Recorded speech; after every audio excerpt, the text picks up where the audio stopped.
My name is Hailey Collord-Stalder. Okay. Staller or Stalder? Stalder. Stalder. Stalder. Got you. All right. Fantastic. All right. So, Haley, what is your role with with the state? I am the State Forensic Anthropologist and the Human Identification Program Coordinator. Okay. And that probably means that today's news is really big news for your department having this cold case finally identified. Pardon me. So, obviously, what we learned today is that skeletal remains that were found in 1976 have now been identified. Before we get too deep into the story, can you first just talk about where and when these remains were found? Yeah, absolutely. So these remains were found July 24th, 1976, in Linn County, Oregon. So they were found in the area of Wolf Creek near Swamp Mountain by a moss hunter who was out there. He and his partner were out searching for moss when they came across what appeared to be a human skull. And from there, they contacted the Sweet Home Police Department before it was realized that the jurisdiction actually belonged to Linn County Sheriff's Office. And I know from the press release that you sent out that deputies followed up the discovery of that skull and searched through the area and found more remains. That's Uh, correct. so, what exactly happened with the case from then in 1976 until about 2010? What was happening in those first 2 decades of the case? Yeah, it's a really good question. So initially, a lot of missing persons were being compared with the unidentified remains that had been recovered, and nobody seemed to match.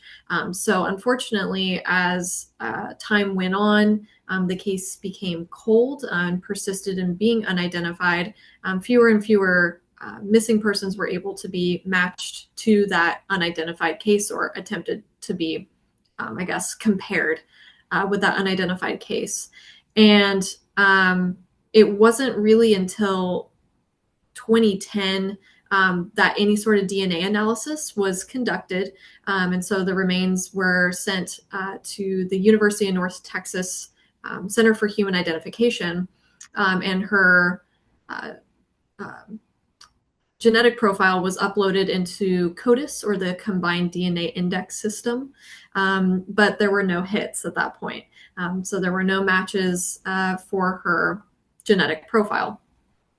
In 2018, Dr. Nikki Vance, my predecessor here at the state medical examiner's office, was really involved in obtaining a really large federal grant to send remains out for advanced DNA testing. And so 2020, and so the funds started coming in 2019, and in 2020 she was able to get this case sent out under that grant. And this case went to Parabon Nanolabs, who do investigative genetic genealogy or forensic genetic genealogy. And they were able to obtain a DNA profile, and they started working that case from the genealogy side. And they were stalling out as well quite a bit. And this is because there were really poor census records and family trees from the area in which they were interested in and where they thought that our unidentified person came from. So between 2020, when they first started looking at the case, and 2023, there wasn't too much that was able to occur with that case. In 2023, they met, they said, hey, we have this kind of spaghetti bowl of family trees that we aren't able to sort through because of missing data, incorrectly spelled names through the census, things like that. And so it did really stall again at that point until April 2025, very recently. A fairly close family member actually uploaded their genetic profile to Family Tree DNA just out of the blue. And this is a public database in which people can upload their genetic profiles, and law enforcement can then use those profiles to help search for missing persons, unidentified persons, and suspect profiles. And so when that happened, genealogists got a huge break in the case. And they were able to build that family tree out for our unidentified person until they actually identified a subject for who they believed these remains belonged to. And when they did that, they found that she had still a living sister who was contacted by the Linn County Sheriff's Office and subsequently was able to provide information about her older sister, Marion McWhorter, who had gone missing in the mid 70s from Tigard and was never seen again. And she was presumed dead by all the family, but they had no idea.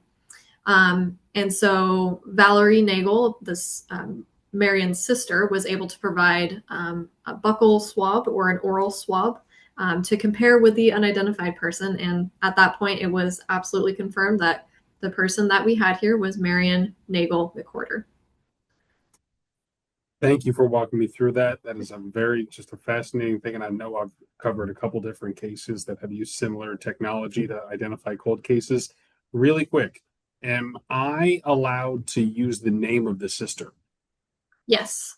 Okay, thank you. Just wanted to know that. I forgot. I'm forgetting if that was in the press release or not. But yeah, either way, that is wonderful to know. I can only imagine what it was like for the family of this woman, the investigators that have been working this case, and to finally have a resolution in all of this. I can only imagine that must have been a big moment for everyone. Yeah, I think any identification, no matter if it's taken decades or if it's taken weeks, is really impactful for the people who are left wondering what happened to their loved one. You know, they live every day with this unknown, this kind of nebulous what if, and all of a sudden now, even decades later, they're able to put that thought to rest and know that maybe this isn't necessarily closure for her at this point, but it could at least help answer some questions about what happened to her sister. And I think that that's incredibly important, not only, you know, for her as family and able to at least put to rest these questions, but also for law enforcement. They can begin working new angles on cases based on the identity of this person. And this case is still being investigated by the Linn County Sheriff's Office. Do you have a do you know the cause of death of Miss Marion McWhorter? Um, I don't believe I'm allowed to release that information. Okay. Thank you very much. I'm doing my job if I'm hitting that Sure, wall. yeah, So, absolutely. Yeah. yep, that's just fine. So, is there information on do you know what Marion McWhorter was doing or what was leading up to her disappearance now that we have her remains identified? Um, I know that she was at the Tigard Mall. And I think that is the only information that we have released about that. That would be a better question for Linn County Sheriff's Office and what they would like released on that. Because they are still actively investigating this case. Okay, thank you very much. So, lastly, that's really the big ticket items we've gotten covered on this. Is there anything about this case in particular, or just the the new process and DNA verification that happened here? Is there anything that kind of stuck out to you about this case? This is it was one of our older cases. You know, our oldest case dates back to 1946, but we have a number of cases that kind of time jumps to the 70s is where they really start.